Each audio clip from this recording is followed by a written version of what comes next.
General public जो pharmacist नहीं है उनको समझाना थोड़ा टफ है, इसलिए इसी को ओरल रूट कहा जाता है, इसी को ओरल रूट कहा जाता है। टेक्निकली ये रूट परोरल रूट कहलाता है। और तीसरे रूट की बात करते हैं रेक्टल रूट। रेक्टल रूट, ये तो रेक्टल रूट है, रेक्टम में सपोजिटरीज के एडमिनिस्ट्रेशन के लिए काम में आता है।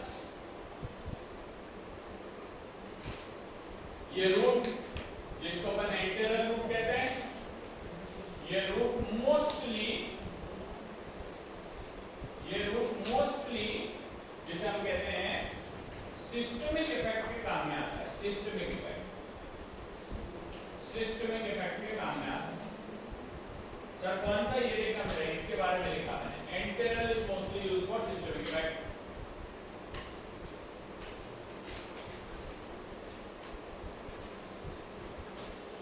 चलिए फटाफट एक दो क्वेश्चन के आंसर दीजिए। अगर कोई ड्रग यहां पे एडमिनिस्टर कर रहा है वही इफेक्ट दिखाता है तो वो क्या कहलाता है?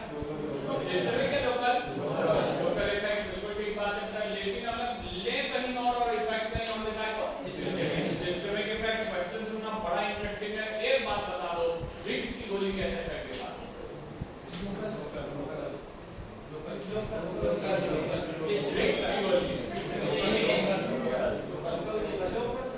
विक्स की गोली वैसे आंसर लोकल है, ठीक है, क्योंकि गले की खिंच को दूर करना।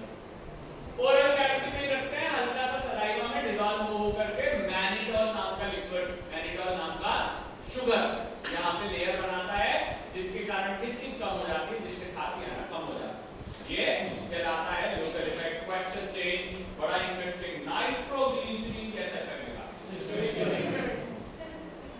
लेते कहां पे? टंग के नीचे। और बीपी कहां पे कम करता है? बॉडी का, ठीक है, ब्लड का। बिल्कुल सही बात है, आर्टरी वेन में। तो ये इफेक्ट कैसा कहलाएगा? Systemic effect. क्वेश्चन चेंज, बढ़िया है, एकदम सही आंसर है। मुझे बता दीजिए एक और लगाता है निकोटिन, इफेक्ट कैसा है? लोकल या सिस्टमिक? इफेक्ट कहां दिखाता है? और लेते कहां से? बक्कल रूट या लंग्स से।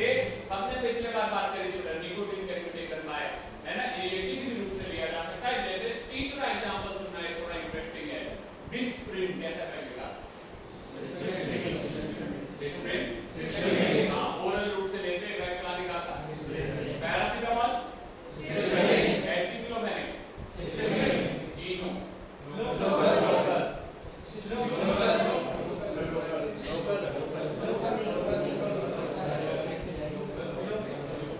वैसे करेक्ट आंसर लोकल है, ठीक है सर। कैसे ले कहां गए? स्टमक में। और एंटासिड कहां दिखा रहा? स्टमक में दिखा रहा, ठीक है। ये लोकल इफेक्ट कहलाएगा सर। बहुत ज्यादा कोलर्जी पढ़ने वाले बच्चे होते हैं सर, उसका तो सिस्टमिक एल्कोलासिस एक साइड इफेक्ट है, ठीक है, लेकिन वो साइड इफेक्ट केवल 2-3% आता है, बाकी नहीं आता, बाकी वो लोकल एक्शन दिखाता है, ठीक है। Good morning. एक और चैलेंजिंग क्वेश्चन, एक बात बताना, लैक्सेटिव पर्वेटिव कैसा इफेक्ट देता है?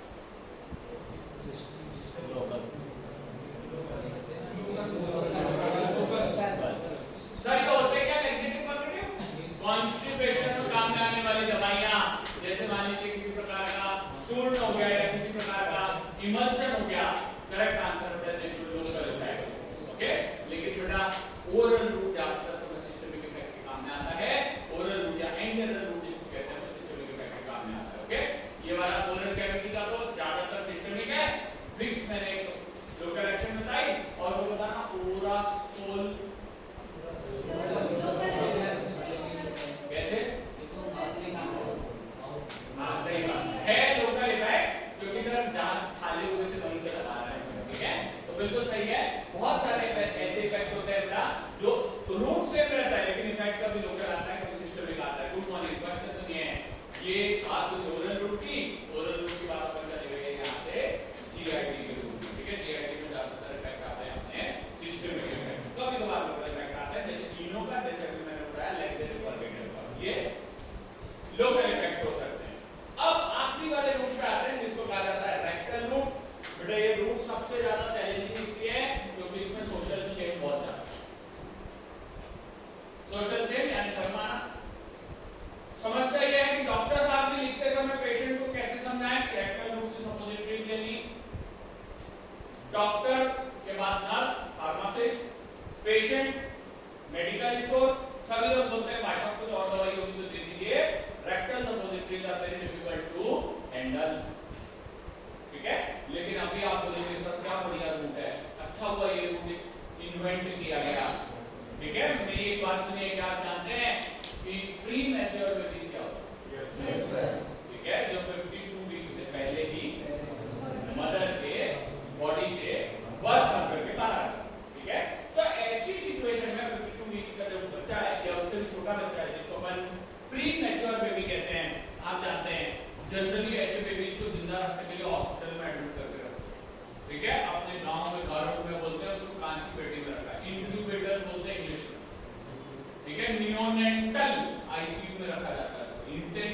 जिंदा रखना है।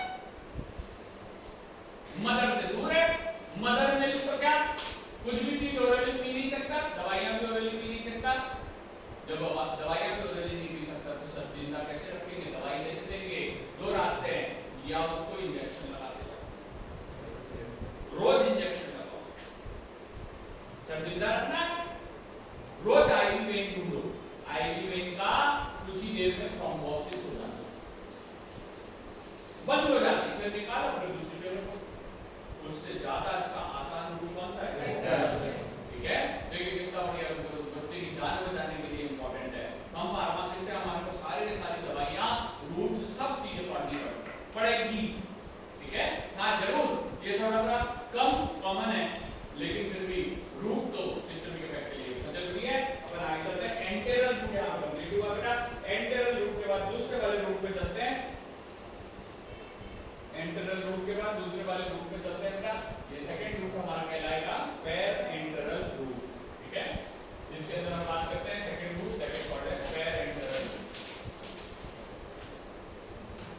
पैर एंटेरल रूट,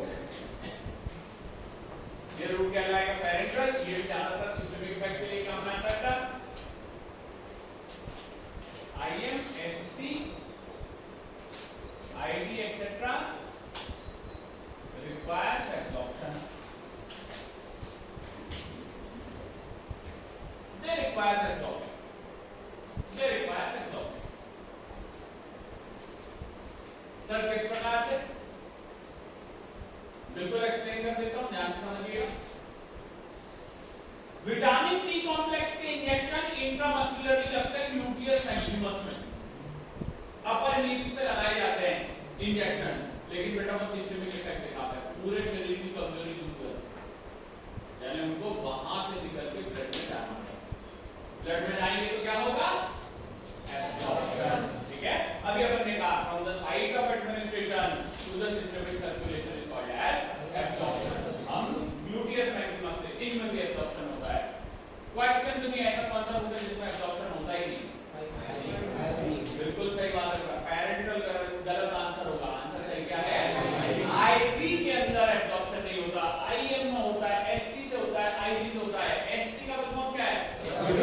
ड्रग कौन सी देते हैं? इंसुलिन नाम का ड्रग देते हैं सर, लगाते यहाँ है और ब्लड ग्लूकोज पूरी बॉडी का कंट्रोल करता है। ठीक है, ये यहाँ से जाकर के ब्लड में अपना इफेक्ट दिखाता है, ये इफेक्ट सिस्टमिक इफेक्ट कहलाता है। तीसरे वाले रूट की बात करते हैं, और तीसरा रूट हमारा यहाँ पे कहलाएगा, तीसरे रूट को अपन बात करते हैं ट्रांसडर्मल। ट्रांसडर्मल या टॉपिकल, या टॉपिकल। ट्रांसडर्मल या टॉपिकल रूट, ट्रांसडर्मल या टॉपिकल रूट, ये रूट स्किन के द्वारा होता है, इसमें भी एब्जॉर्प्शन इज रिक्वायर्ड। इसमें भी एब्जॉर्प्शन की जरूरत है, absorption is required. Various routes of administration यहां पे लगभग कंप्लीट हो चुके हैं।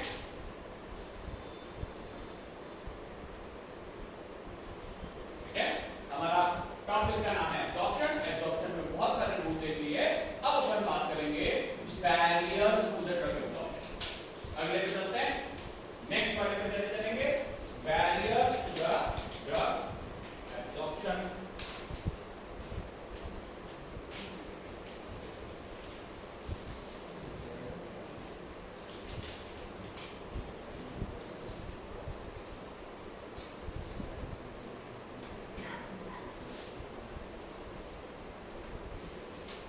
क्वेश्चन सुनिए कि आपके मेरे बीच में माइक्रो ऑर्गेनिजम्स हैं?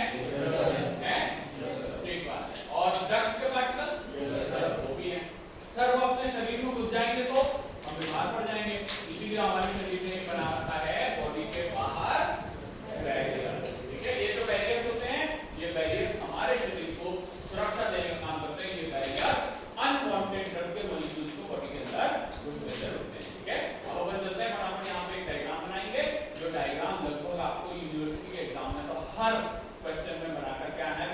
बहुत ही सिंपल सा है, पिछले बार भी हमने इसको बनाया था। ओरल रूप से लेने के बाद फॉर्मुलेशन पहुंचता है ईसोफेगस में, ईसोफेगस के बाद चला जाता है स्टमक में, और स्टमक से यहाँ से इस प्रकार से हमारा स्मॉल इंटेस्टाइन में ये चला जाता है, ठीक है। साथ में चलते हैं, यहाँ पे आ जाता है हमारा दूसरा वाला रूट, या इस रूट के अंदर क्या होता है, यहाँ देखिएगा ये आ जाता है हमारा ब्लड सर्कुलेशन या सिस्टमिक सर्कुलेशन, ब्लड। इस ब्लड में जाने से पहले हमारी ड्रग का हम सभी जानते हैं 3 स्टेजेस होती है।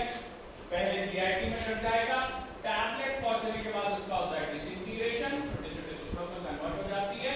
डिसइंटीग्रेशन के बाद होता है डिसोल्यूशन, और ये डिसोल्यूशन के बाद यहां से होती है मूवमेंट स्टार्ट, और ये मूवमेंट हो जाती है ब्लड के अंदर एब्सॉर्ब, ठीक है। लेकिन ब्लड के अंदर एब्सॉर्ब होने से पहले देखना यहाँ पे 2 प्रकार के बैरियर है। एक बैरियर है ये जीआईटी का बैरियर, एक बैरियर है जीआईटी का बैरियर, और दूसरा बैरियर है ये वाला ब्लड का बैरियर। क्वेश्चन सुनिए, ये बताइए ब्लड जिन नालियों में बहता है जिनको ब्लड वेसल्स कहते हैं, कुल कितने टाइप की, कौन कौन सी, आर्टरीज, वेन्स, कैपिलरीज, सही बात है। उसमें ड्रग के जाने से पूर्व उसको क्या करना पड़ता है, थोड़ा सा ब्लॉकेज होता है। देखो हमारे शरीर के अंदर आर्टरीज और वेन्स प्रेजेंट है, इसके अंदर कोई और प्रकार का है ना ब्लड बह रहा है, लेकिन वो ब्लड ऐसे आर्टरीज और वेन्स होती भी नहीं है जिससे वो ब्लड बाहर नहीं निकल सकता है, हैमरेज नहीं होते, वो शरीर के अंदर ही हमेशा रहता है। तो यहाँ पे ऊपर 2 बैरियर्स, ठीक है। कौन कौन से बैरियर्स हो गए, इन बैरियर्स में नंबर 1 सबसे पहला बैरियर जो कहलाता है दैट इज कॉल्ड एज, ये बने हुए होते हैं हमारे सेल्स के, सेल्स, ओके। जीआईटी भी सेल्स का बना है। क्वेश्चन सुनिए, पुराना है, हमारे शरीर की बेसिक यूनिट क्या है, सेल्स, है ना। तो क्या हमारा जीआईटी भी किसी सेल का बना हुआ है, हाँ सर, उसके अंदर भी बहुत सारी सेल्स होगी, और ब्लड की आर्टरीज और वेन्स भी सेल्स होगी, तो इसीलिए वो सेल्स हमें रोकने का काम करती है, ठीक है। एक छोटा सा टास्क है, इसी पेज के सबसे नीचे वाले तरीके, सबसे नीचे जल्दी से हमारे शरीर में प्रेजेंट होने वाले मेजर टिश्यूज के नाम लिख दो। पिछले साल किया था ये वाला आपने, है ना, मेजर टिश्यूज के नाम लिख दो फटाफट।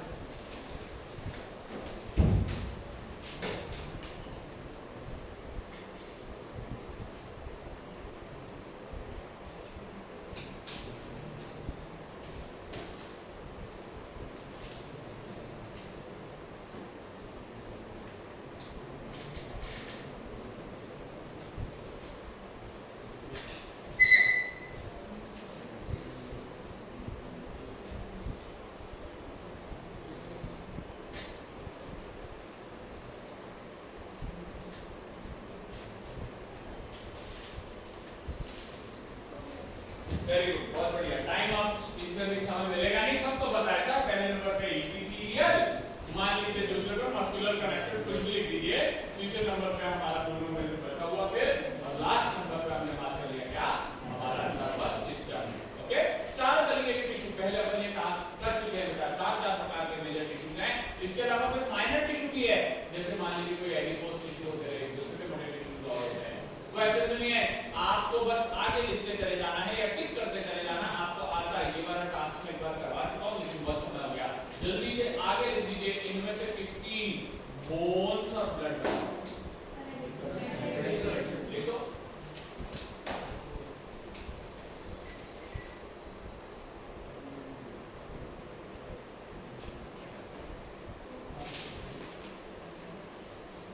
चलो बढ़िया, एकदम सही बात है बेटा, ठीक है। मुझे पता नहीं है, इनमें से किसी ऐसे पे आगे लिख देना जिसका जीआईटी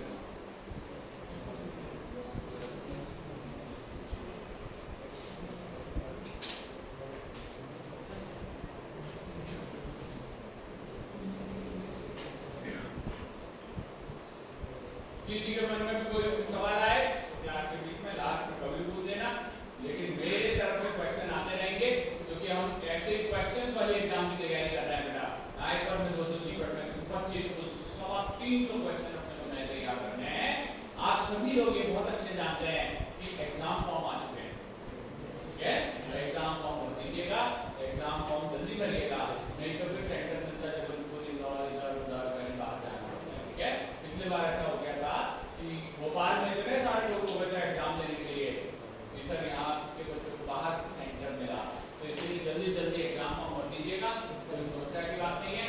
एग्जाम की डेट आ चुकी है, अच्छी ही बात है हमारे लिए कि सर अब हमारे को समझ में आ गया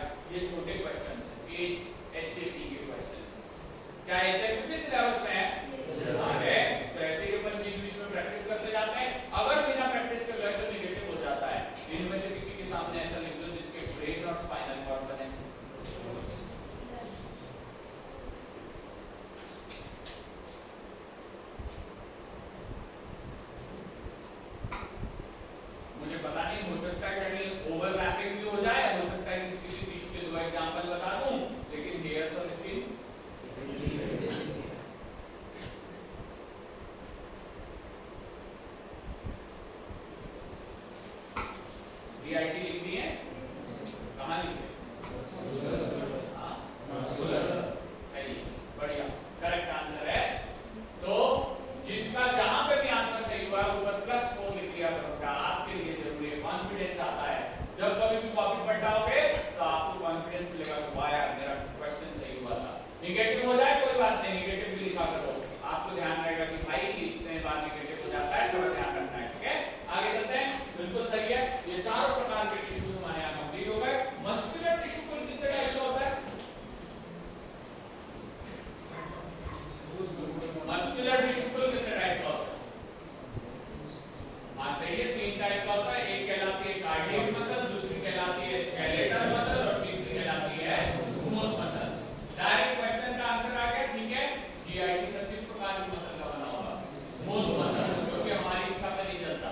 ओके, क्वेश्चन सुनना, ये क्वेश्चन इंटरेस्टिंग है। बोर्ड पे देखिए राइट हैंड साइड पे, ये बताइए इन चारों में से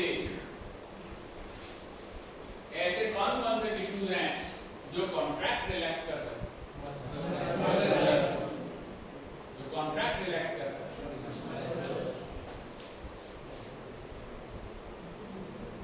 सही बात है बेटा, बिल्कुल ठीक बात है कि ये हमारे मस्कुलर टिश्यूज होते हैं जो कि कॉन्ट्रैक्ट रिलैक्स कर सकते हैं। हार्ट की मसल लगातार कॉन्ट्रैक्ट रिलैक्स करती है, स्केलेटल की मसल लगातार कॉन्ट्रैक्ट रिलैक्स करती है, जीआईटी की मसल लगातार कॉन्ट्रैक्ट रिलैक्स करती है, जिसको पेरिस्टाल्सिस की मूवमेंट कहा जाता है। यानी हमारा जीआईटी ये सेल्स है ना, जीआईटी की सेल्स को काय की बनी होगी? जीआईटी की सेल्स बनी होगी हमारी स्मूथ मसल्स की। ठीक है, ये काय की बनी होगी बेटा?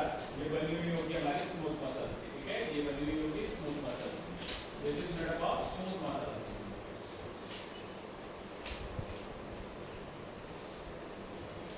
ये बनी हुई होगी स्मूथ मसल्स की। ठीक है, मसल्स के अलग अलग स्ट्रक्चर, फाइबर्स आपने ह्यूमन एनाटॉमी फिजियोलॉजी में देखे होंगे।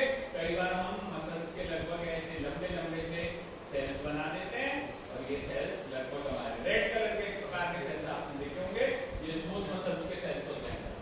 सर स्केलेटल मसल के कैसे होते हैं? लंबे लंबे फाइबर्स होते हैं जिनके बीच में एक्टिन मायोसिन के बैंड्स दिखाई देते हैं। स्मूथ मसल्स रेड कलर की लगभग इस प्रकार की दिखाई देती है बेटा ये सेल्स। देखिए, अब अगर अपन बात करें तो ये सेल सिंगल लेयर की नहीं होती, बहुत सारी इसके अंदर लेयर प्रेजेंट होती है। सेल से सेल, सेल से सेल, सेल से सेल, इस प्रकार कई सारे सेल्स आपस में जुड़े हुए रहते हैं। जैसे अगर एग्जांपल के तौर पर मैं इसमें एक सेल और जोड़ने की कोशिश करूं तो पता चलेगा कि हाँ सर ये सेल्स इस प्रकार से एक दूसरे से लगातार जुड़ते चले जाएंगे।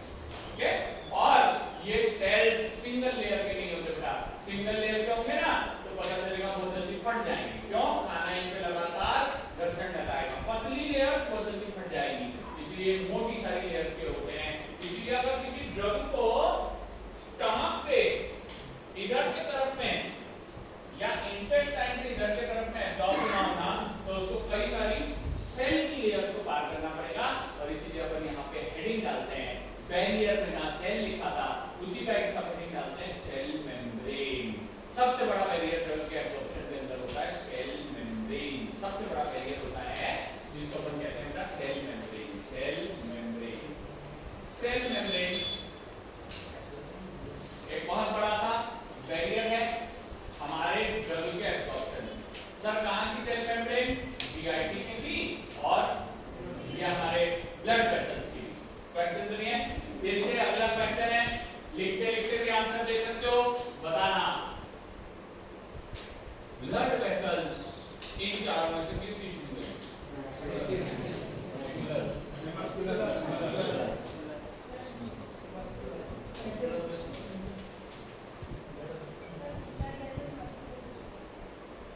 सही है बेटा, ये मस्कुलर टिश्यू की बनी होगी। ब्लड कनेक्टिव टिश्यू है लेकिन ब्लड की वेसल्स मस्कुलर टिश्यू है। सर अपने को कैसे पता? अभी अपन बात कर रहे थे कॉन्ट्रैक्शन रिलैक्सेशन। ब्लड वेसल्स क्या हो जाती है? वैसो कॉन्स्ट्रिक्शन और वैसो डायलेटेशन, दोनों चीजें होती हैं। इसके कारण बिल्कुल सही बेटा, वो भी बनी रहती है स्मूथ मसल्स की। क्या हमारी इच्छा पे चलती है? नहीं सर, ये अपने आप चलती है, ब्लड के प्रेशर के आधार पे ये डायलेट या कॉन्ट्रैक्ट होती है। तो यहाँ की मसल जो है लाल कलर की बनाई, ये भी बैरियर की तरीके से एक्शन दिखाएगी और ड्रग को एब्जॉर्ब होने के लिए कई सारी सेल्स से होकर के गुजरना पड़ेगा। ठीक है, ड्रग को कई सारी सेल्स से होकर के गुजरना पड़ेगा। तो बैरियर का अपने को एक छोटा सा डायग्राम बनाना है। अगले उस पे आ जाइए, आप लोगों को बनाना है एक छोटा जल्दी से सेल मेम्ब्रेन का स्ट्रक्चर बना जल्दी से सेल मेम्ब्रेन का एक स्ट्रक्चर बना दो छोटा सा।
चलिए ये बता सकते हैं कि ये किस मटेरियल की बनी रहती है? फॉस्फोलिपिड। सही बात है। ये फॉस्फोलिपिड कहलाता है बेटा म्योनाइज। इसकी दो लेयर होती है, जैसे सैंडविच होता है उस प्रकार का म्योनाइज होता है। ठीक है, हमें पता है जब कभी भी हम कहीं बाहर खाना खाने जाते हैं सर सैंडविच बनवाते हैं तो अंदर भैया व्हाइट कलर का म्योनीज कुछ लगा देते हैं। ये म्योनीज भी इसी तरीके का ऑयली मटेरियल होता है बीच की तरफ और ऊपर की तरफ दोनों ब्रेड यानी दोनों पोलर हेड्स प्रेजेंट होते हैं। ये हमारे फॉस्फोलिपिड होते हैं। ठीक है, और बीच में क्या होता है कि इनके बीच में यहाँ पे प्रेजेंट होते हैं इस प्रकार के यहाँ पे प्रेजेंट होते हैं बीच में ट्रांसमेम्ब्रेन प्रोटीन्स। इनको कहा जाता है ट्रांसमेम्ब्रेन प्रोटीन्स। ये कहलाता है ट्रांसमेम्ब्रेन प्रोटीन्स। प्रोटीन बीच में आवश्यक होते हैं, बाकी सभी जगह पे हमारे यही ग्रुप्स प्रेजेंट होते हैं। इसमें फ्लोटेड प्रोटीन्स भी रहते हैं। हाँ रहते हैं, बिल्कुल रहते हैं, लेकिन फ्लोटेड प्रोटीन जो रहते हैं ना उनसे ज्यादा ड्रग्स एब्सॉर्ब नहीं होते। बिल्कुल सही है, प्रोटीन्स फ्लोटेड भी होते हैं, प्रोटीन्स कुछ मेम्ब्रेन में एम्बेडेड भी होते हैं, बीचों बीच में प्रेजेंट होते हैं कुछ प्रोटीन। ओके, ये उसके नेचर पर डिपेंड करता है। हर सेल में एक प्रकार के प्रोटीन्स नहीं होते, सब जगह अलग अलग प्रकार के प्रोटीन्स होते हैं। जैसे कहीं न्यूक्लियोटाइड रिसेप्टर, कहीं मस्कुलिन, कहीं अल्फा, कहीं बीटा, कहीं बीटा 1, कहीं बीटा 2, अलग-अलग प्रकार के प्रोटीन्स होते हैं। लेकिन यहाँ बीच में क्या होता है, यहाँ पे कभी-कभार बीच में छोटे-मोटे मेम्ब्रेन के लिपिड्स के बीच में गैप भी होते हैं, छोटे-छोटे से गैप भी होते हैं, छोटे-छोटे से गैप भी होते हैं, दोनों उनके बीच में छोटे-छोटे से गैप होते हैं।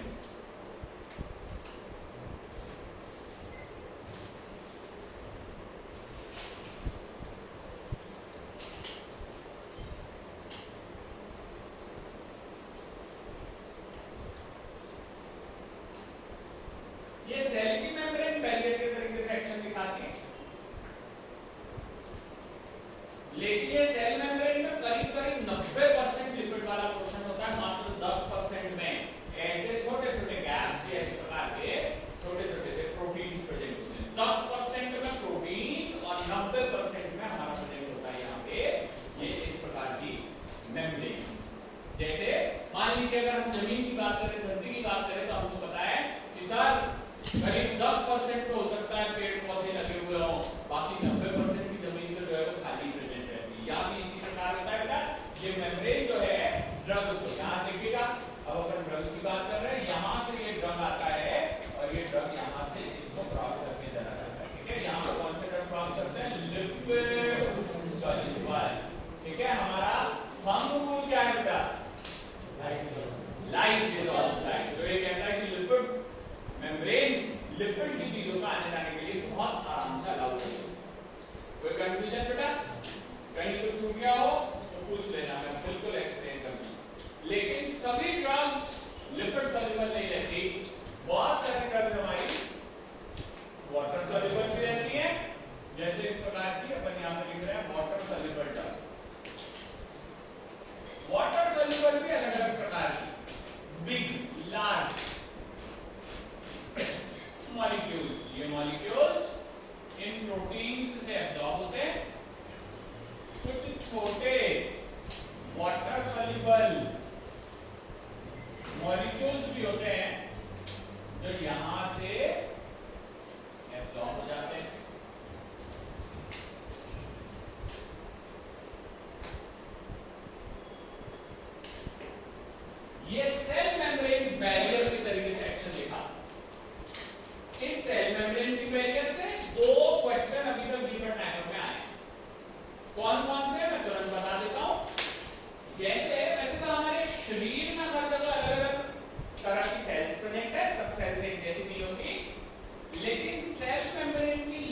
क्वेश्चन प्रैक्टिस सेट में दिया हुआ है, जीपट टाइपर में अभी तक नहीं आया। फिर सर क्या क्वेश्चन आया है, ये जो बीच वाला क्वेश्चन है ना जिसमें से स्मॉल वाटर सॉल्युबल ग्रुप्स आ रहे हैं, स्मॉल वाटर सॉल्युबल ये वाली चीज आ रही है, ये कहलाते हैं एक्वापोर्स। इनको कहा जाता है बेटा एक्वापोर्स, इनको कहते हैं एक्वापोर्स, इनको कहते हैं एक्वापोर्स। इनका डायमेंशन पूछा जाता है, इनका डायमेंशन होता है 4 से लेकर 10 एंगस्ट्रॉम, 4 से लेकर 10 एंगस्ट्रॉम तक। यहाँ पे स्पेशली लिख लेना कि ये वाला क्वेश्चन जो है, ये वाला क्वेश्चन आया था हमारे जीपैट 2023,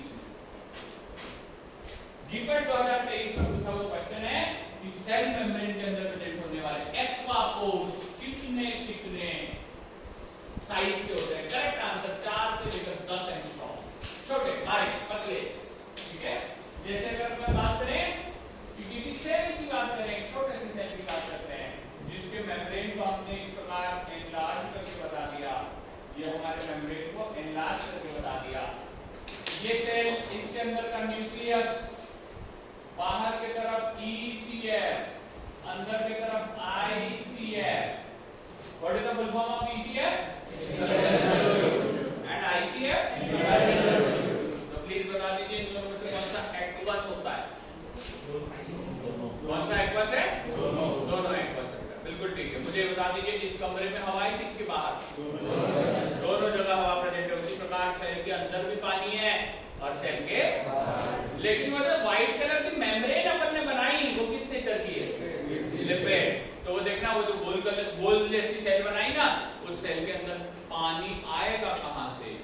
पानी आएगा इन छोटे छोटे पोर्स से। पोर्स का नाम क्या लिखा राइट हैंड साइड में? एक्वापोर्स। क्या आता होगा इससे? पानी। तो पानी में घुली हुई चीजें भी उसके साथ में आ जाती है। छोटी होना चाहिए, बड़ी रहेगी तो ब्लॉक कर देगी, छोटी रहेगी तो बिल्कुल आ जाएगा। ये इस प्रकार से ड्रग के एब्जॉर्प्शन के लिए काम में आने वाली चीजें होती है बेटा। यहाँ से ये हमारा सेल मेम्ब्रेन का बैरियर, ये मेजर बैरियर होता है। ये भी बैरियर डिसाइड करता है कि ड्रग हमारे बॉडी में जल्दी आएगी या नहीं आएगी। ओके, तो हम बैरियर्स और भी कई सारे बैरियर्स होते हैं, लेकिन पहला बैरियर, इंपॉर्टेंट बैरियर, सभी सेल की मेम्ब्रेन ड्रग को आने से रोकते हैं। अगर ड्रग आता है तो लिक्विड सॉल्युबल ड्रग्स आते हैं मेम्ब्रेन से, वाटर सॉल्युबल ड्रग्स आते हैं प्रोटीन से, और स्मॉल वाटर सॉल्युबल मॉलिक्यूल्स आते हैं एक्वापोर्स से। 3 अलग अलग मैकेनिज्म होते हैं। देखिएगा बेटा, बस एक मिनट। आज की क्लास में अभी तक हम लोगों ने 2 चीजें पढ़ी। क्लास चालू करी, हमने बोला आज एब्जॉर्प्शन पढ़ना चालू करेंगे, और एब्जॉर्प्शन पढ़ने के लिए हमने पहले देखे वेरियस रूट्स जिनमें एब्जॉर्प्शन हो सकता है। केवल आईवी रूट ऐसा है जिसमें एब्जॉर्प्शन नहीं होता, बाकी सारे रूट हमने देखे, ठीक है। इसके बाद तुरंत हमने चालू किया कि सर एब्जॉर्प्शन अगर होगा तो एब्जॉर्प्शन को रोक कौन सकता है, पहले तो ये देखें किस मेथड हमें के एब्जॉर्प्शन को रोक सके।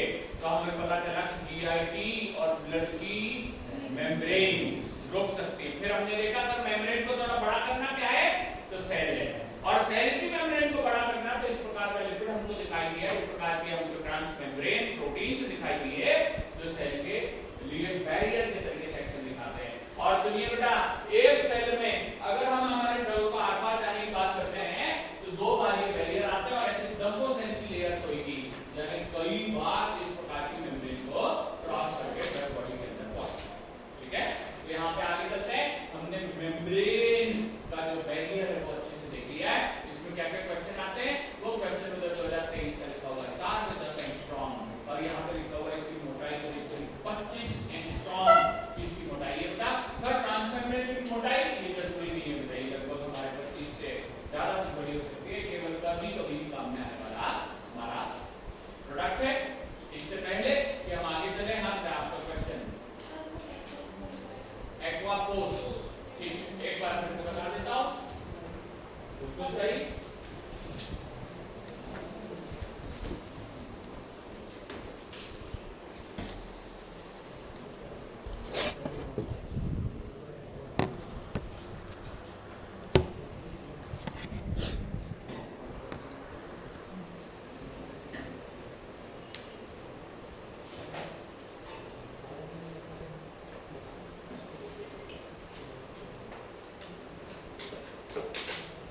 चलिए एक्वापोर्स फिर से देख लीजिए, बिल्कुल सही है, आसान है, वैसे मैं बताऊंगा। ये एक मैकेनिज्म होता है, ठीक है, बड़ा मैकेनिज्म है।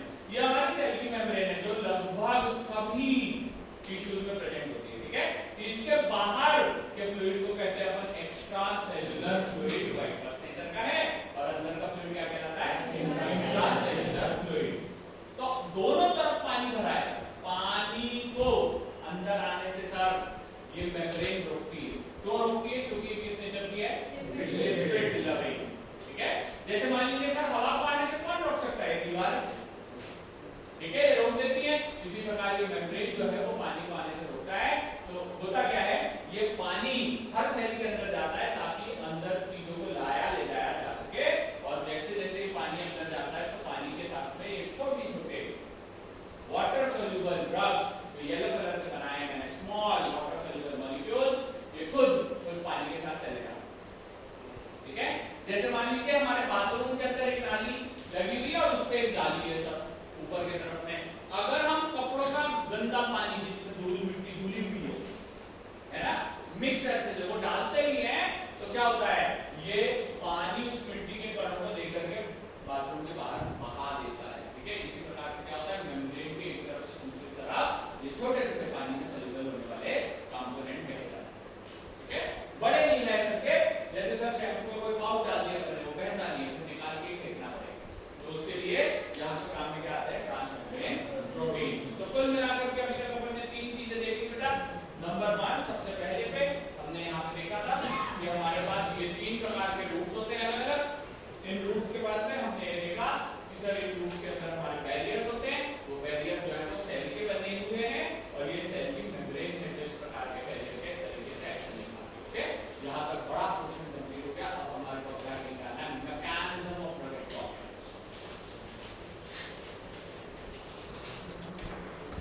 Mechanisms of drug absorption.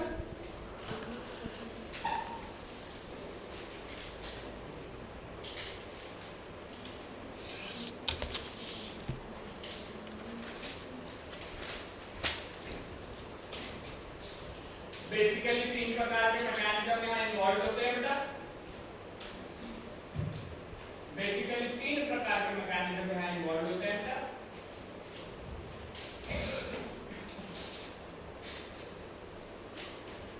पहले कहलाते हैं ट्रांस सेल्यूलर, ये कहलाते हैं transcellular, transcellular mechanism. इसको याद रखने के लिए अपन बात करेंगे ट्रांसफर। जैसे हमें पता है कि सर पता चला हमारे अंकल, हमारे पापा जी भोपाल में गवर्नमेंट जॉब में थे, उनका ट्रांसफर कर दिया यहाँ से छिंदवाड़ा, तो बीच में जितने भी जिले आएंगे सबको क्रॉस करके उनको जाना पड़ेगा। इसी प्रकार एक जगह से दूसरी जगह तक सेल के मॉलिक्यूल्स लगातार चले जाते हैं, तो उसको कहा जाता है ट्रांसमेम्ब्रेन मैकेनिज्म, ट्रांससेल्युलर मैकेनिज्म कहते हैं। दूसरा वाला हमारा कहलाता है उसको कहते हैं para cellular mechanism, para cellular.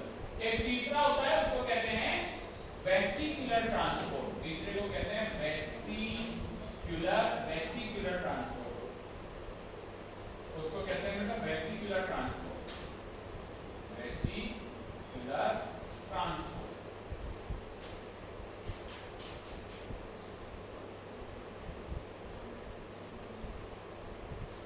तीन प्रकार के मैकेनिज्म है। वेसिकुलर ट्रांसपोर्ट एक अलग से मैकेनिज्म है, उसके बारे में मैं बताऊंगा, लेकिन सबसे पहले फटाफट करते हैं। यहाँ पे कुछ सेल्स बनानी है, मुझे एक बात बताइए, क्या सेल्स आपको से दिखाई देती है? नहीं सर, बिल्कुल नहीं दिखाई देती, लेकिन माइक्रोस्कोप से हाँ देख सकती है, ठीक है। क्या आपने कभी सेल्स देखी है माइक्रोस्कोप में? हाँ सर, कोक्रोसी की हमारे कभी टीचर दिखाते हैं, कभी हाँ नहीं दिखाते, सही ठीक है। लेकिन लड़की की कभी सेल्स हमने देखी होगी। तो यहाँ पे हम बात कर रहे हैं, ये है हमारी GIT की सेल्स, ओके, ये हो गई हमारी GIT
प्रेजेंट इन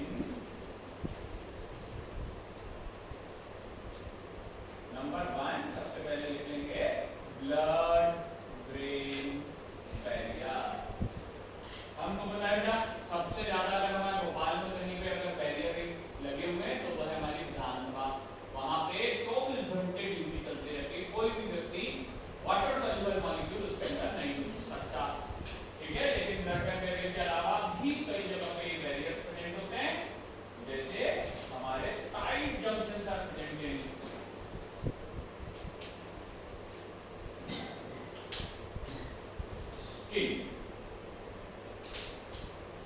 स्किन यहाँ पे डेड सेल तो बिल्कुल सही है, लेकिन बेटा अगर यहाँ के जंक्शंस लूज होते ना तो शरीर का पानी अभी तक बाहर निकल चुका होता। अगर बेटा यहाँ के जंक्शंस लूज होते ना तो माइक्रो ऑर्गेनिज्म अमीबा सूडोपोडिया बनाकर अंदर तक भाग चुका होता। ये जंक्शंस टाइट जंक्शंस होते हैं बेटा, ये जंक्शंस टाइट जंक्शंस होते हैं। ब्लड ब्रेन बैरियर स्किन के अलावा तीसरे नंबर के जंक्शन की बात करते हैं। ये जंक्शन हमारे यहाँ पे कहलाते हैं, तीसरे नंबर का जंक्शन यहाँ पे कहलाता है जिसको अपन कहते हैं हमारा म्यूकस मेम्ब्रेन या जीआईटी और म्यूकस मेम्ब्रेन। म्यूकस मेम्ब्रेन क्या हमारी ओरल कैविटी में माइक्रो ऑर्गेनिज्म है? हाँ है सर। बेटा अगर लूज जंक्शन होते हैं तो अभी तक वो ओरल कैविटी से घुस के ब्लड में चले गए और फिर ब्लड से अपने फेवरेट टिश्यू में जाके बैठ जाते, शायद मसल्स में, बोन्स में, नर्वस टिश्यू में, कहीं ये कुछ ऐसी जगह बेटा जहां टाइट जंक्शन का प्रेजेंट, पूरी पूरी डीआई लाइनिंग, पूरी म्यूकस मेम्ब्रेन। थोड़ा सा पेन ये अभी हमारे हाथ में बैठने में टाइम लगेगा, म्यूकस को तो समझ ही नहीं आ रहा, लेकिन वो म्यूकस मेम्ब्रेन है बेटा, म्यूकस मेम्ब्रेन लिखा हुआ है, this is mucous membrane. Okay, blood brain barrier, skin, GIT, mucous membrane, इन सब में प्रेजेंट होते हैं हमारे टाइट जंक्शंस। ओके, अब देखिएगा यहाँ लूज जंक्शंस लिखो चाहे मत लिखो, loose junctions are present in glomerular filtration, ठीक है, जिसको अपन बोमन्स कैप्सूल बोलते हैं ना, उसके अंदर प्रेजेंट होते हैं loose junctions. Loose junctions are present in capillaries, loose junctions present होते हैं कैपिलरीज में, ब्लड की capillaries. Loose junctions are present in glomerular filtration, these are present in capillaries।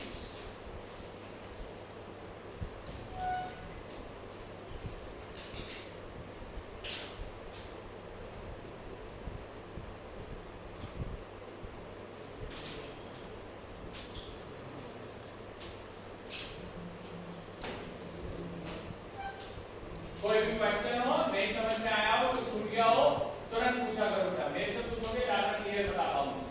चलिए अब अपन फिर से कोई वाला डायग्राम बनाते हैं जो पिछले बार बनाया था, आपको बनाने की जरूरत नहीं है, लेकिन आपको बस ये ध्यान रखना है ये वाली लोकेशन जहां पे HCl भरा है, ठीक है, इसको क्या कहते हैं? Gastric fluid. इसको क्या कहते हैं? Gastric fluid. इसको कहते हैं बेटा गैस्ट्रिक फ्लूइड। ड्रग हमारा पहले कहां प्रेजेंट होता है? Gastric fluid. उसके बाद कई सारी ऐसी मोटी मोटी सी लेयर्स होती हैं सेल्स की जो कि हमारे ही शरीर को HCl से बचा सके, तो इन्हीं मोटी सी लेयर्स में से ऐसे 10 12 15 सेल्स की लेयर में से सारी ड्रग को क्रॉस करके जाना पड़ेगा, ठीक है। तो देखिएगा हमारा ड्रग कहां प्रेजेंट होता है? गैस्ट्रिक फ्लूइड में प्रेजेंट होता है। तो ऊपर मैं क्या लिख रहा हूं? डी फॉर ड्रग, और यहां पे क्या लिख दे रहा हूं? यहां पे लिख दे रहा हूं गैस्ट्रिक फ्लूइड, गैस्ट्रिक फ्लूइड, ठीक है। जब हमारा ड्रग यहां से क्रॉस करके इधर जाएगा तो यहां पे प्रेजेंट होते हैं बॉडी फ्लूइड या ब्लड।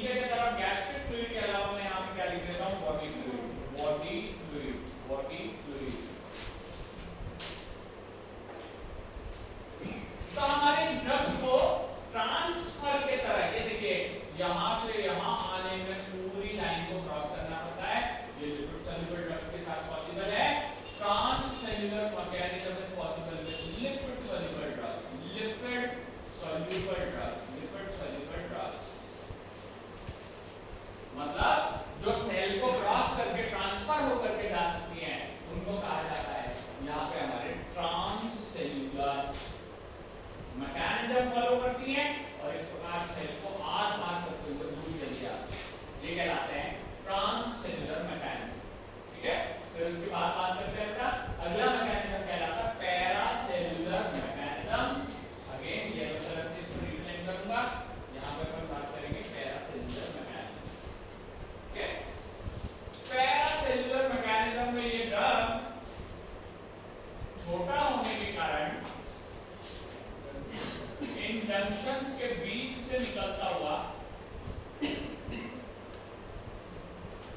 बॉडी फ्लूइड में इंटर हो जाता है, लेकिन सेल्स के बीच से निकलता क्रॉस करके नहीं। ऐसा केवल स्मॉल मॉलिक्यूल्स के साथ होता है, बड़े मॉलिक्यूल्स ऐसा नहीं करते।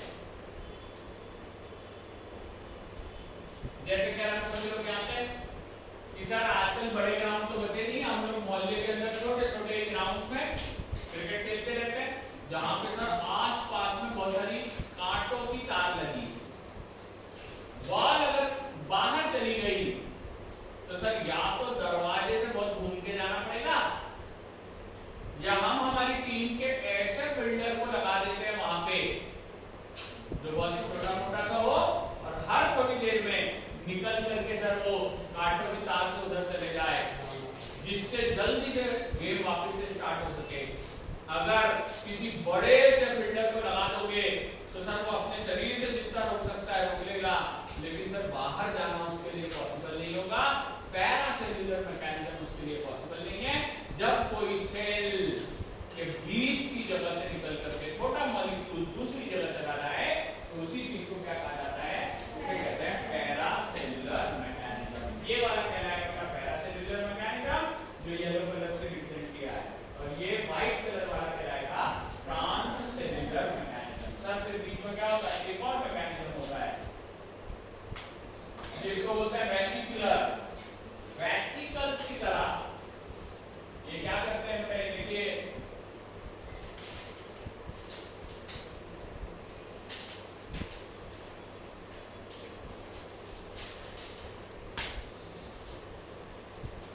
जैसे कोई फैगोपिनोसाइटोसिस अभी पढ़ाऊंगा अच्छे से, जैसे अमीबा कोई सूडोपोडिया बना करके खाना खाता है, उसी प्रकार ये चीजों को अंदर लेने का काम करते हैं। आपने न्यूरोह्यूमरल ट्रांसमीटर में पढ़ा हुआ है कि अंदर के वेसिकल सबसे एसिटिलकोलिन को बाहर छोड़ देते हैं, एक्सोसाइटोसिस। कभी कभार बाहर के एक्सट्रैक्ट को अंदर लेना, ये एंडोसाइटोसिस कहलाता है, उसको वेसिकुलर ट्रांसपोर्ट कहते हैं। ठीक है, तीन ट्रांसपोर्ट है, इनमें से मेजर ट्रांसपोर्ट जो है वो सबसे पहले नंबर का है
डिफ्यूजन। क्या कोई बता सकता है डिफ्यूजन कहां से कहां होता है हमेशा? सही बात है। कौन से कॉन्सेंट्रेशन से? हाई कॉन्सेंट्रेशन से हमेशा लो कॉन्सेंट्रेशन में होता है डिफ्यूजन। हाई कॉन्सेंट्रेशन से हमेशा लो कॉन्सेंट्रेशन में होता है डिफ्यूजन। इसीलिए बेटा इस फिनोमेना को कहा जाता है, इसे इसीलिए कहा जाता है downhill phenomena.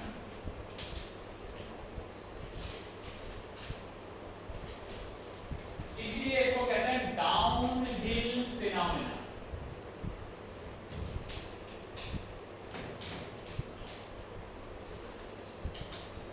Here the driving force is concentration gradient.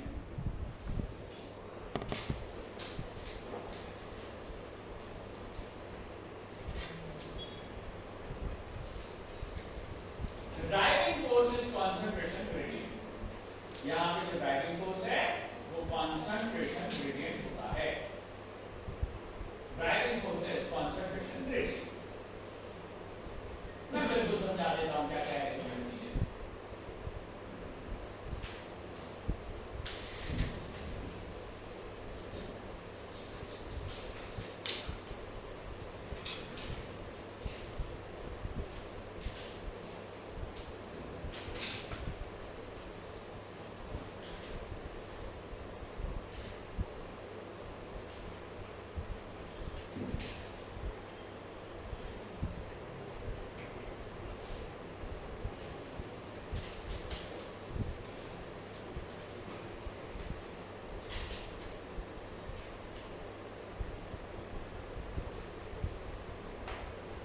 Okay, देख लीजिए भैया, मेरा ख्याल क्लास 9 में बहुत ही कॉमन अपने स्टेटमेंट सुना हुआ है कि अगर कमरे के किसी कॉर्नर में सेंट की बोतल ओपन करी जाए, इत्र की कोई बोतल खोली जाए, तो उसकी महक जो है वो पूरे कमरे में फैल जाती है। रीजन क्या रहता है? कमरे के कॉर्नर में होता है हाई कंसंट्रेशन और बाकी सब जगह पे होता है लो कंसंट्रेशन। इसके लिए हमेशा यहाँ से उड़ती हुई स्मेल जाएगी। अगर किसी कमरे के कॉर्नर में अगरबत्ती जला दी जाए तो उसकी महक पूरे कमरे में आ जाती है। सबसे अधिक कंसंट्रेशन रहती है एक जगह पे जहां पे वो जल रहा है और बाकी जगह पे होती है कम। इसको कहते हैं पैसिव या डिफ्यूजन। तो ये जो डिफ्यूजन है, देखिए इसको डाउनहिल फिनोमेना कहते हैं। जैसे मान लीजिए हमारे भोपाल में बहुत ही अच्छी सुंदर जगह है मनुआ भान टेकड़ी, ठीक है? अगर वहां से अपने को नीचे आना है तो मेरा ख्याल सबसे ज्यादा एनर्जी साइकिल पे लगानी पड़ेगी। नहीं सर, नहीं, हाँ सर, कोई एनर्जी की जरूरत नहीं है सर, बस साइकिल पे बैठ जाओ, सीधे नीचे आ जाओगे। इसी फिनोमेना को कहा जाता है पैसिव, यानी नो एनर्जी रिक्वायर्ड। आपको जितना नीचे आना हो यहाँ पे आप आ सकते हैं। पैसिव डिफ्यूजन कहलाता है ये। इस पैसिव डिफ्यूजन में नो एनर्जी रिक्वायर्ड, ठीक है? आपने सही बताया कि ये हाई कंसंट्रेशन से लो कंसंट्रेशन में आते हैं। इसी दोनों को समझाने के लिए मैंने फिर वही डायग्राम बनाया है। देखिए बेटा, हमारे पेट में लगभग आपने टैबलेट के टाइम पे थोड़ा सा पढ़ा हुआ है, इसके अंदर हमारे पेट में प्रेजेंट होता है 900 ml पानी, ठीक है? डिसोल्यूशन के टाइम पे 900 ml वाटर अपन यहाँ पे लेते हैं। लेकिन बताइए ब्लड में कुल कितना मात्रा में ब्लड प्रेजेंट होता है? 5 से 6 लीटर। तो मतलब समझिए बेटा कि जब हमने टैबलेट ली ना, तो टैबलेट डिसइंटीग्रेट और डिसॉल्व होकर के यहाँ पे जो कंसंट्रेशन बनाती है उस कंसंट्रेशन को कहते हैं CGI, यानी कंसंट्रेशन इन GI, गैस्ट्रोइंटेस्टाइन, ठीक है? इसको कहते हैं CGI। और जो यहाँ पे एब्जॉर्ब होने के बाद ब्लड में कंसंट्रेशन आती है उसको क्या कहते हैं?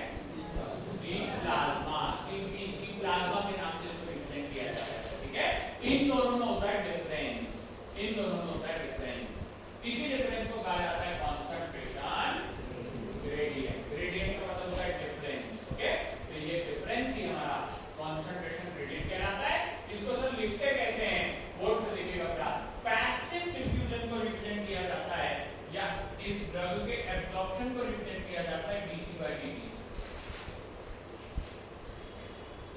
बाई dt से रिप्रेजेंट करते हैं, ये कहलाता है पैसिव डिफ्यूजन। ठीक है, इसी को क्या कहते हैं, ये क्या कहलाता है, ये कहलाता है पैसिव डिफ्यूजन। इसको बोलते हैं पैसिव डिफ्यूजन।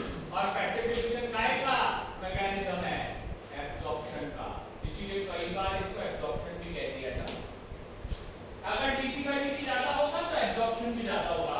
आपकी इंफॉर्मेशन के लिए बता रहा हूं बेटा, पिछली स्लाइड में अपन ने 7 अलग-अलग मैकेनिज्म लिखे थे, 90% ड्रग इसी मैकेनिज्म को फॉलो करते।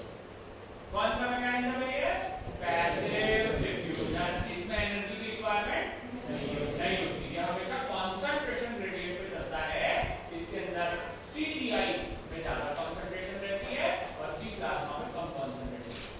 ठीक है सर, हमको तो ये बताओ कि अगर अपन ने ड्रग दिया शरीर में तो वो कितनी देर में कौन से मैकेनिज्म से एब्जॉर्ब होगा, ये पता करने के लिए हमारे पास एक साइंटिस्ट आते हैं, जिन साइंटिस्ट का नाम होता है फिक्स लॉ। ठीक है, यहाँ पे लिखेंगे बेटा, यहाँ पे एप्लीकेबल होता है फिक्स का लॉ, यहाँ पे एप्लीकेबल होता है फिक्स लॉ, फिक्स लॉ। ठीक है, वैसे फिक्स ने 2 लॉ दिए थे, दोनों यहाँ पे एप्लीकेबल होते हैं। फिक्स का लॉ किस पे बेस्ड होता है, फिक्स का लॉ बेस्ड होता है डिफ्यूजन पे, फिक्स के लॉ बेस्ड होते हैं डिफ्यूजन पे, fix law is based on the diffusion. Diffusion जो ये कहते हैं कि dc by dt, जो ये कहते हैं कि dc by dt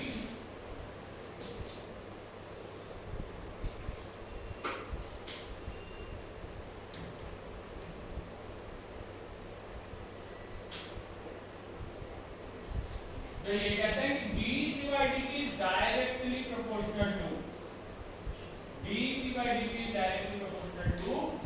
CGI minus CP। Noise Whitney का इक्वेशन अभी हम थोड़ी देर से पढ़ेंगे। पहले अभी अपन बात कर रहे हैं फिक्स लॉ ऑफ डिफ्यूजन की।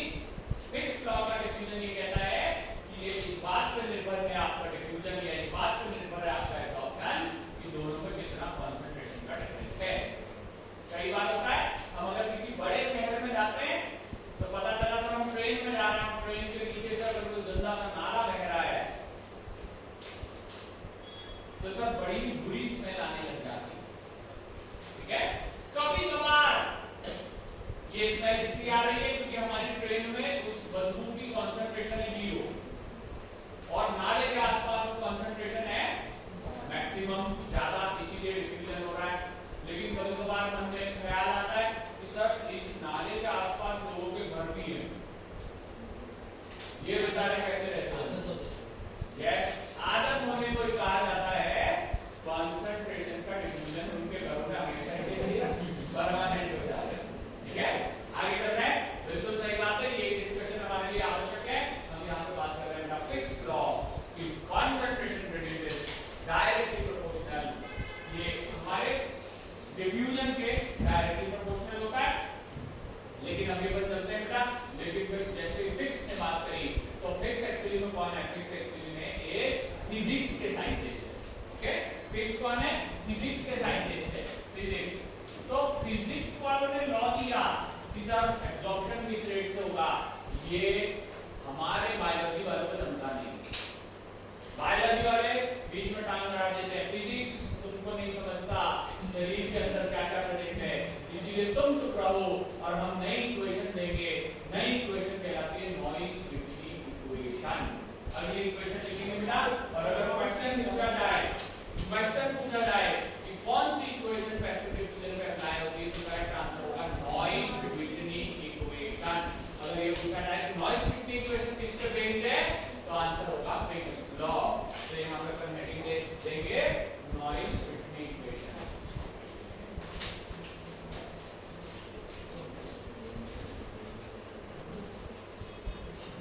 कई लोग इसको बेटा noise white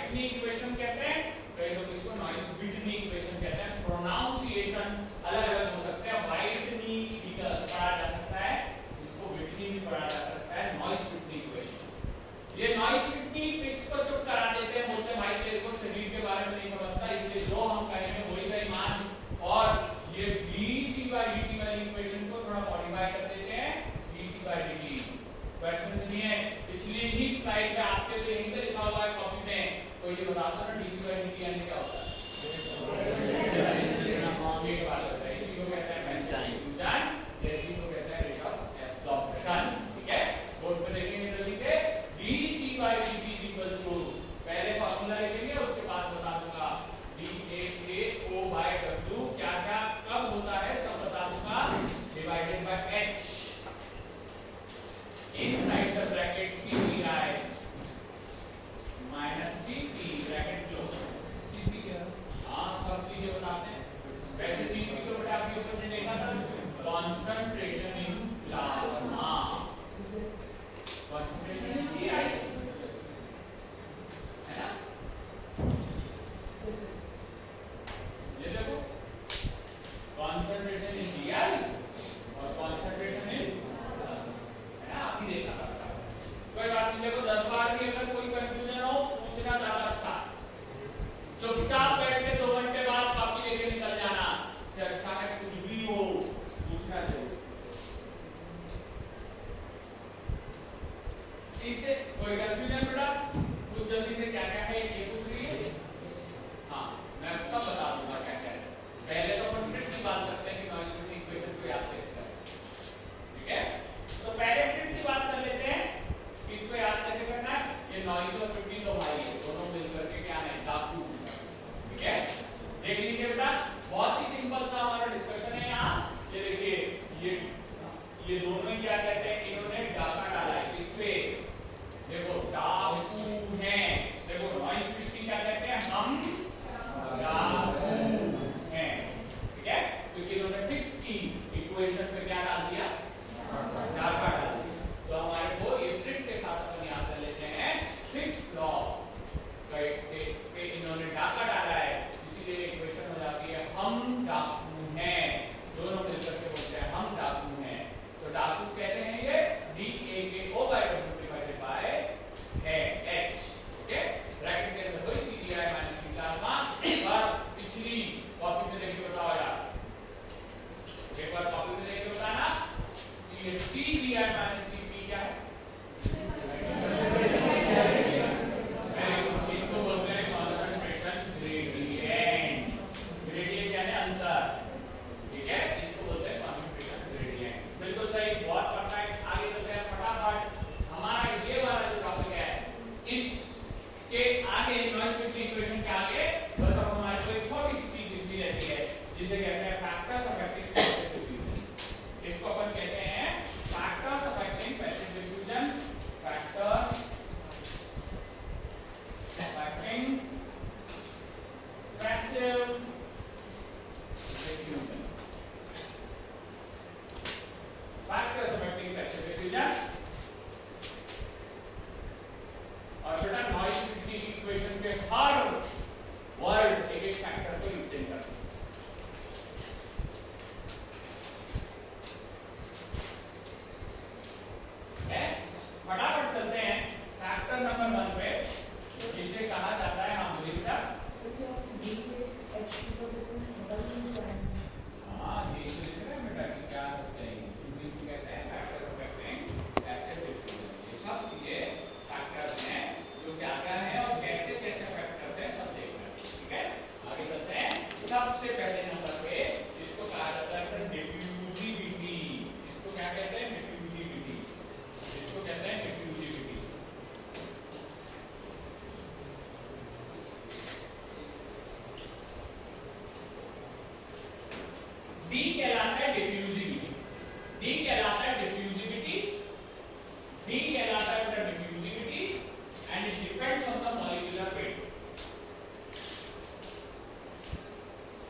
shows fast passive diffusion, shows fast passive diffusion, shows fast passive diffusion. Noise Whitney की इक्वेशन ये कहती है कि dc by dt यानी पैसिव डिफ्यूजन, और ये तब ज्यादा होगा जब हमारी डिफ्यूजिविटी ज्यादा हो। डिफ्यूजिविटी यानी d, ये मॉलिक्यूलर वेट पर डिपेंड करती है। और देखिए बोर्ड पे क्या लिखा हुआ है, मॉलिक्यूलर वेट किससे कम होना चाहिए, 400 डाल्टन। लेकिन सुनो बेटा, दो अलग अलग बुक है, मैंने आपको बताया ADME तो कोलॉजी में भी दिया हुआ है, KD त्रिपाठी में 400 डाल्टन लिखा है, ब्रह्मांकर में 450 डाल्टन लिखा है, कोई अंतर नहीं पड़ता। हम अगर 400 रुपए की शर्ट लेने का 450 की भी आ गई तो थोड़ा बहुत ऊपर नीचे एडजस्ट कर लेते हैं, बस पसंद आना चाहिए, ठीक है। तो हमारा कहने का मतलब क्या है कि 400 भी सही है, 450 भी सही है, एक बुक में 400 लिखा है, एक बुक में 450 लिखा है। तो ऐसा मत सोचना कि सर ये तो गलत लिखवा दिए, बेटा हम लोग 6-6, 7-7 बुक से पढ़ करके आपको पढ़ाते हैं, तो प्लीज डोंट वरी। 400 भी सही है, 450 भी सही है, थोड़े बहुत मॉलिक्यूलर वेट से कोई खास अंतर नहीं पड़ता, ठीक है। यहाँ पर बात कर रहे हैं इसका पैसिव डिफ्यूजन कैसा होगा, 400 डाल्टन का पैसिव डिफ्यूजन सबसे अच्छा आसान होगा। सुनिए बेटा, मान लीजिए यहां से लेकर के जेके रोड तक पूरा ट्रैफिक जाम, ठीक है, बहुत ज्यादा रश है सर। आपने को यहाँ से जेके रोड जाना है, तो यहाँ से सर जेके रोड जाने के लिए आप बताइए सबसे तेज, सबसे फास्ट, जल्दी काय से पहुंचेंगे, किसी बस से, किसी कार से या स्कूटी से? तो बिल्कुल सही बात है सर, सर डिफ्यूज हो जाएंगे जल्दी, ठीक है। तो समझिएगा बेटा, यहाँ से पेट में, जिसको अपन गैस्ट्रिक फ्लूइड कह रहे हैं, उससे लेकर के बॉडी फ्लूइड के बीच में कई सारी सेल्स और इनके मेम्ब्रेन का ट्रैफिक जाम है। और इस ट्रैफिक को अगर क्रॉस करना चाहते हैं तो हमारे पास सबसे अच्छा साधन है छोटे मॉलिक्यूल। जो मॉलिक्यूल छोटे रहेंगे सर वो अपनी जगह बना के आगे चले जाएंगे। कितने से छोटे होना चाहिए, 400 क्या डाल्टन, 400 डाल्टन से छोटे मॉलिक्यूल आराम से स्ट्रेच हो जाएंगे बेटा। नॉइस व्हिटनी इक्वेशन कहते हैं हम डाकू हैं, और डी अननोन का डिफ्यूजिविटी मॉलिक्यूलर वेट पर डिपेंड करता है। जिनके मॉलिक्यूलर वेट 400 डाल्टन से कम है वो आसानी से स्ट्रेच हो जाते हैं बेटा। छोटा सा टास्क है, क्या मुझे बता सकते हैं what is molecular weight of water? Molecular weight of water बेटा, मॉलिक्यूलर वेट ऑफ वाटर कितना होता है? हाँ बेटा 18। तो ये मॉलिक्यूल बताना छोटा है कि बड़ा है? बहुत छोटा मॉलिक्यूल है बेटा, एक ऑक्सीजन दो हाइड्रोजन, बड़ा नहीं हो सकता है, बहुत ही छोटा मॉलिक्यूल है। तो ये तो आराम से डिफ्यूज हो जाता है। ये पानी तो कहीं भी बहता हुआ चला जाता है, ये बहुत छोटा मॉलिक्यूल है, बिल्कुल सही। अब आपके तरफ टास्क है, जल्दी से calculate the molecular weight of paracetamol. Calculate सब कैसे करें, देखो ऑक्सीजन के 16, हाइड्रोजन के 2, कुल मिला के कितने हो गए 18। ऐसे जल्दी से एक बार पैरासीटामोल कर दो फटाफट। Calculate the molecular weight of paracetamol. बच्चे लोग बस रहे हैं इधर, ये क्या पीछे हमारा रास्ता तैयार।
लेकिन आप मत करो, कोई बात नहीं, इसी क्लास के अंदर मैं पूछूंगा और कम से कम 2-4 बच्चे आपके सामने खड़े हो जाएंगे, हम उनको प्राइज देंगे और सब कुछ अच्छा होगा। ये जरूर से बात कर रहा हूँ, अपना जीपैट आप ही के बीच के बच्चे निकालेंगे, ठीक है। अब वो आप होगे नहीं या आप होगे या नहीं होगे, इसी बात पर निर्भर कर रहा है कि अपन ये छोटे छोटे टास्क कितने जल्दी कर रहे हैं। बिल्कुल ठीक बेटा, ये स्ट्रक्चर एकदम सही है, इसके अंदर कोई गलती नहीं है। मॉलिक्यूलर वेट निकालना है, कार्बन के होते हैं हमारे लिए, कार्बन कितने 12, कुल कितने कार्बन है इसके अंदर देखना 90, आगे आगे उधर उधर के, ठीक है ठीक है, 12 8 96 बिल्कुल ठीक है। 12 होते हैं कार्बन के और कुल मिलाकर के 8 कार्बन इसके अंदर प्रेजेंट है, बिल्कुल ठीक है। आगे चलते हैं, मॉलिक्यूलर वेट निकालने के लिए केवल कार्बन नहीं और कुछ चीजें हैं इसके अंदर, हाइड्रोजन क्या है, हाइड्रोजन, हां हाइड्रोजन पर छोटे बात करेंगे। ऑक्सीजन, ऑक्सीजन के होते हैं 16 इनटू 2 है, वाह क्या मॉलिक्यूलर वेट निकाल रहा है, हां एक है ना,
तो सबसे पहले हमारा आता है ईसोफेगस।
इंटेस्टाइन। सबसे ज्यादा एब्जॉर्प्शन स्मॉल इंटेस्टाइन से होता है, चाहे वो ड्रग कोई सी भी ले।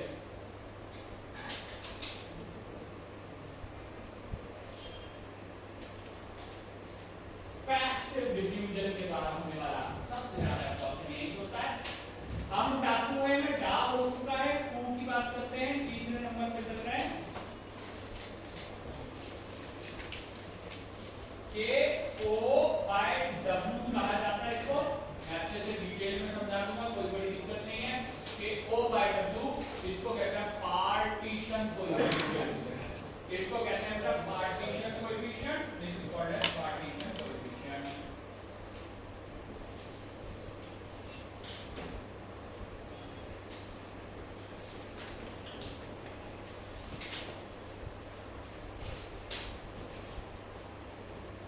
इसको कहते हैं बेटा पार्टीशन कोएफिशिएंट। हालांकि प्री फॉर्मुलेशन में भी ये क्वेश्चन थोड़ा बहुत अपन ने पढ़ा रहता है, सभी को पता है। सन 1947 में सर इंडिया का हो गया पार्टीशन, ठीक है, पार्टीशन हो गया। कुछ मॉलिक्यूल्स को कहा गया कि यहां से निकल करके वहां चले जाओ, कुछ मॉलिक्यूल्स को कहा गया वहां से निकल करके इधर आ जाओ, इसको कहते हैं पार्टीशन। हमारे जीआईटी में दो प्रकार की लेयर, एक पेट के अंदर स्टमक में एसिड जो एक्वस है, और दूसरा सेल की मेम्ब्रेन जो ऑयली, ठीक है। तो इसके कारण क्या होता है, मेम्ब्रेन और इसके बीच में हो जाता है मॉलिक्यूल का पार्टीशनिंग, ठीक है। तो पार्टीशनिंग को पार्टीशन कोएफिशिएंट कहते हैं। इसका सिंपल फार्मूला इस प्रकार से रहता है, इसको कहते हैं KO/W, KO/W is equals to concentration in oil phase divided by concentration in aqueous phase, concentration in aqueous phase। Sir ये aqueous phase क्या होता है, पेट के अंदर स्टमक में प्रेजेंट होने वाला HCl जो हल्का सा एसिडिक होता है, हल्का सा एसिडिक, ज्यादा एसिडिक नहीं है, ये एसिडिक होता है। अगर कोई ड्रग अपने आप को पानी में प्रेफर करती है तो उसका कंसंट्रेशन ऑयल में कम हो जाएगा, एक्वस में बढ़ जाएगा, और अगर उल्टा हो गया तो वो ऑयल में बढ़ जाएगा, एक्वस में कम हो जाएगा, ठीक है। चलिए आगे चलें, उससे पहले एक छोटा सा टास्क है, आपको जल्दी से कैलकुलेट करना है molecular weight of glucose. Please calculate the molecular weight of glucose, please calculate the molecular weight of glucose.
Paracetamol की कॉन्सेंट्रेशन ऑयली फेज में ज्यादा होती है, सर होती होगी जब तो लिखवा दिया तुमने।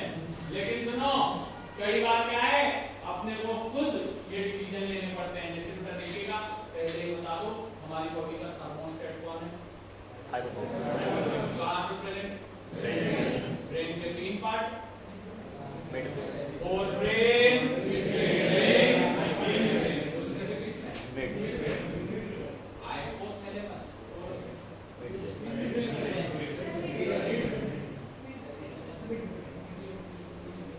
ठीक है बेटा, गुड। कॉन्फिडेंस रखो, कंफ्यूज मत हुआ करो, मिड ब्रेन करेक्ट आंसर। ठीक है, मैं बार-बार इसीलिए तुम्हारी प्रैक्टिस करा रहा हूं क्योंकि उस दिन तुम्हारे पास 4 ऑप्शन रहेंगे और तुम खूब कंफ्यूज हो। और कंफ्यूजन में बोलोगे सर हमें नहीं लगाना हमसे किसी ने पूछा ही नहीं, तो सर हमें क्वेश्चन नहीं लगाना। बेटा आप जितनी बॉलें छोड़ते जाओगे स्कोर उतना ही कम होता जाएगा। ठीक है, अगर आपका स्कोर कम हो गया तो जीतने के चांसेस ना के बराबर है। हो सकता है पाकिस्तान जैसे एक भी मैच खेले बिना बाहर हो जाओ, ऐसा होना नहीं चाहिए। एक भी मैच जीते बिना बाहर नहीं होना है, हमको क्वालीफाई तो होना ही है। ठीक है, इसी साल हो जाओ, अगले साल बढ़िया कॉन्फिडेंस से खेलेंगे, इधर हमारे को कोई नहीं हरा सकता। बिल्कुल, इसीलिए बोर्ड पे देख लीजिएगा कि हम यहाँ पे बात कर रहे हैं कॉन्सेंट्रेशन इन ऑयली फेज ज्यादा पैरासीटामोल का होता है। सर कैसे पता? करेक्ट आंसर है मिड ब्रेन, और मिड ब्रेन में जाने के लिए उसको बी बी बी क्रॉस करना पड़ेगा। पैरासीटामोल का कॉन्सेंट्रेशन किस में ज्यादा होगा? ऑयल के अंदर होगा। मॉलिक्यूलर में भी छोटा है और ऑयल फेज में भी कॉन्सेंट्रेशन ज्यादा है, यानी उसका डीसी/डीटी ज्यादा होगा। ठीक है, क्वेश्चन चेंज। Good morning. कौन कौन से विटामिन ऑयल से मिलते हैं? कीड़ा। सही बात है, सर कम से कम 2 बार पढ़ चुके हैं कीड़ा। ठीक है, ADEK या KEDA कीड़ा, ये ऑयल सॉल्युबल विटामिन हैं। और ये ऑयल सॉल्युबल विटामिन का KO/W कैसा होगा? ज्यादा है कम? अगर KO/W ज्यादा हुआ तो उनके एब्जॉर्प्शन भी ज्यादा, अगर एब्जॉर्प्शन ज्यादा हुआ तो बढ़िया है, अच्छी बात है। ये ड्रग्स पैसिव डिफिजन से जल्दी एब्जॉर्ब हो जाएगी। आपको पता है क्या विटामिन डी ओरल रूट से एब्जॉर्ब होती है?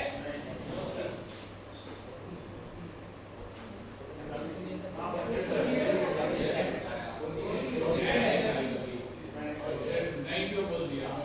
ठीक है, तेरी गलती के कारण 10 करोड़ की और गलती हो गई। होगा उस दिन भी ऐसा ही, बाजू वाले की स्क्रीन दिखेगी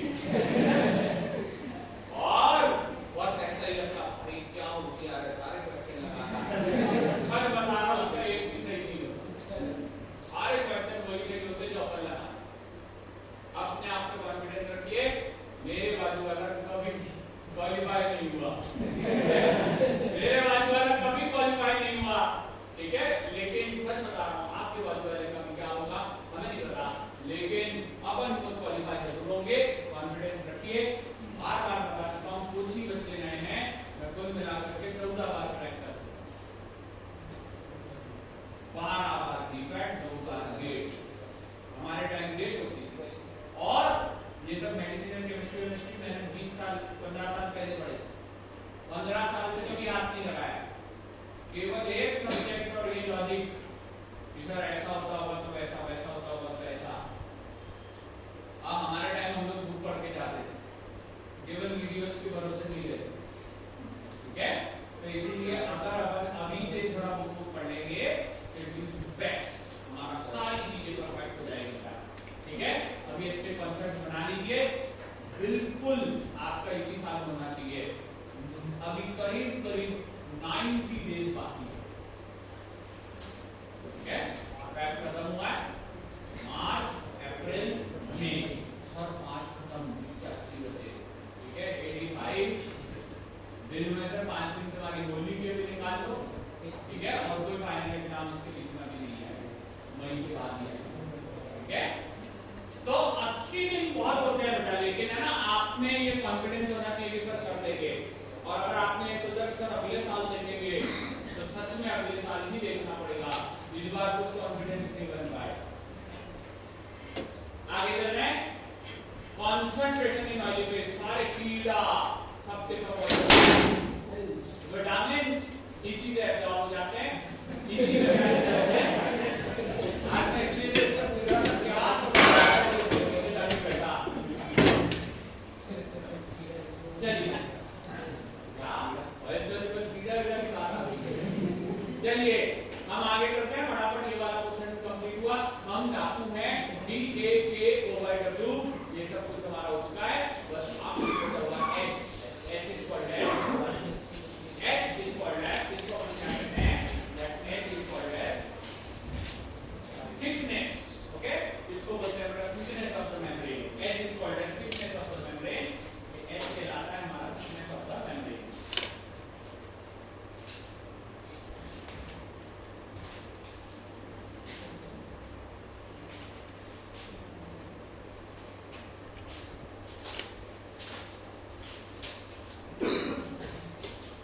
ध्यान रखिएगा, ये वही मॉलिक्यूल्स है, ये जो हमारी जीआईटी की बात चल रही थी ना, अभी मैंने बोला था म्यूकस मेम्ब्रेन स्टमक में बहुत मोटा होता है, खुद को HCl से बचाने के लिए।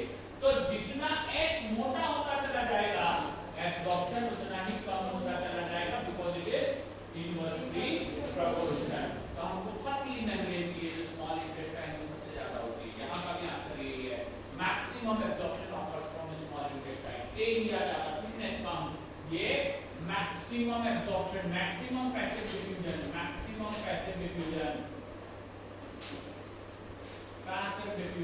occurs from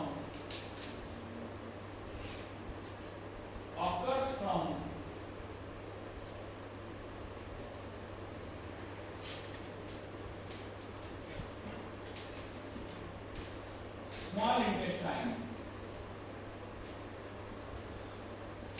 इसीलिए ज्यादा अच्छे एब्जॉर्प्शन के लिए ड्रग स्टमक में कम और इंटेस्टाइन में ज्यादा जाना चाहिए। ठीक है, आगे चल रहे हैं, ये सब कुछ हो चुका है, बस कंसंट्रेशन ग्रेडियंट बचा हुआ है।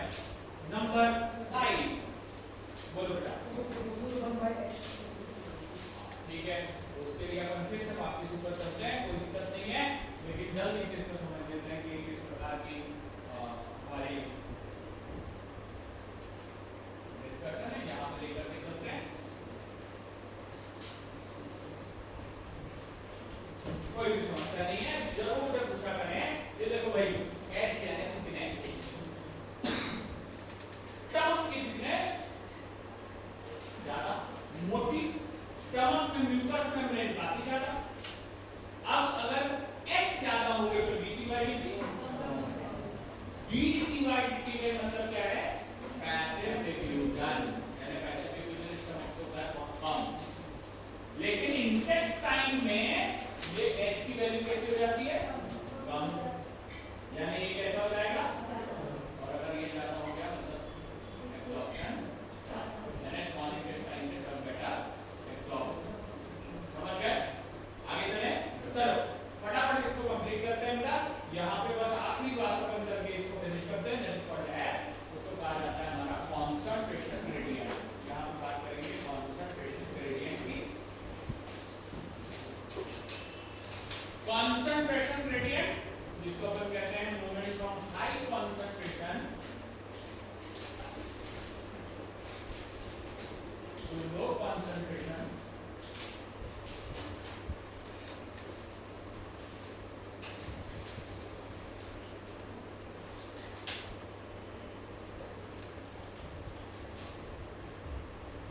इन वाइवो पैसिव डिफ्यूजन में हमेशा हाई कंसंट्रेशन, जिसको अपन कहते हैं CDI, ये बेटा 90%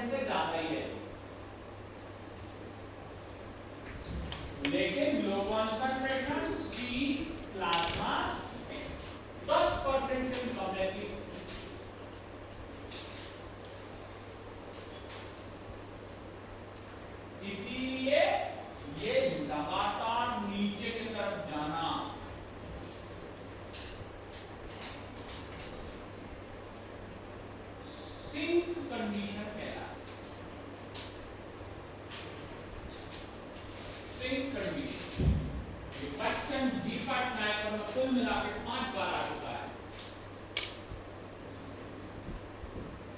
सर क्वेश्चन क्या आता है? क्वेश्चन यही आता है कि Noyes Whitney equation sink condition represents option number 1 more than 90% in GID, number 2 less than 10% in GID, number 3 more than 50% in GID, number 4 less than 50% in GID। हाँ, इतने ऑप्शन में तो जो बोर्ड पे दिख रहा है वही सही है सर। इसको बोलते हैं हम लोग मोर देन 90%। सर इसका मीनिंग तो बताओ बेटा। बिल्कुल सही, फिर से समझा देता हूँ, कोई दिक्कत नहीं। ये रहा हमारा स्टमक, ये रहा हमारा जीआईटी। जैसे ही पैकेट यहाँ पे डिसइंटीग्रेट हुई, यहाँ पे जल्दी जल्दी से डिसॉल्व है, क्योंकि पेट में कुल मात्रा रहती है मात्र 1 लीटर के आसपास। लेकिन सर फिर क्या हुआ? यहाँ से ड्रग निकल करके चला गया ब्लड में, और ब्लड हमेशा एक जगह नहीं टिकता, तो उसने क्या किया? यहाँ के ड्रग को बाहर दे दिया दूसरे टिश्यूज में। यानी आने वाले ब्लड में कंसंट्रेशन कितनी रही? बहुत कम। कितने से कम? 10% से भी कम। और सर पेट में कितनी रही? हमेशा ज्यादा। कितनी? 90% से भी ज्यादा। इसको कहते हैं सिंक कंडीशन। बस एक क्लासिक का वर्ड लिख लेना, sink condition is always seen only in vivo condition. Condition is seen only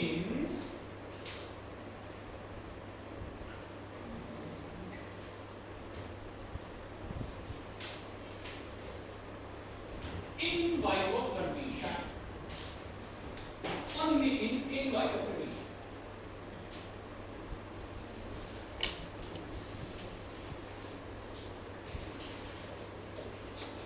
question सुनिए, अगर इनसाइड द बॉडी है तो उसको क्या कहते हैं? और अगर आउटसाइड द बॉडी है तो क्वेश्चन सुनना, डिसोल्यूशन टेस्ट कैसा है? इन विट्रो या इन वाइवो? डिसोल्यूशन टेस्ट देखो भाई, नहीं बेटा, डिसोल्यूशन का टेस्ट हमेशा शरीर के बाहर उस फ्लास्क में परफॉर्म किया जाता है, तो हमेशा कैसे कहलाएगा? In vitro. ठीक है।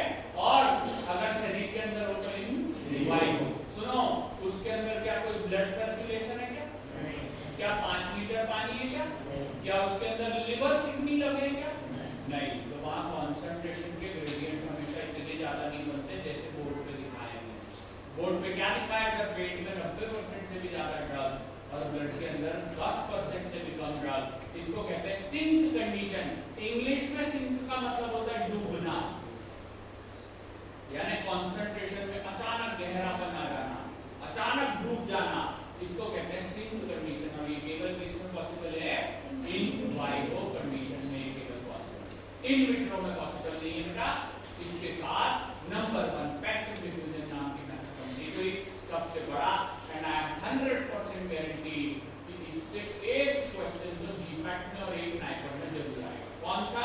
अब इतने सारे मैंने बताया, उसमें कौन सा आएगा ये आपको देखना है। सिंक कंडीशन पे कुल मिलाकर के 5 बार जीपैट नाइपर में क्वेश्चन आए, 5 बार जीपैट नाइपर में क्वेश्चन आए। ये आज की क्लास का सबसे इंपॉर्टेंट कॉन्सेप्ट था। फिर से समझ लो, कॉन्सेंट्रेशन के ग्रेडियंट बहुत ज्यादा है, स्टमक में बहुत ज्यादा और ब्लड में बहुत कम। तो ऐसे अचानक गिरने वाले कॉन्सेंट्रेशन के ग्रेडियंट को कहते हैं डूबना है, सिंक कंडीशन। और ये केवल इन वाइवो में होता है, क्योंकि हमारा ब्लड ड्रग को लेके भगा देता है और आने वाले ब्लड में कॉन्सेंट्रेशन हमेशा कम रहती है।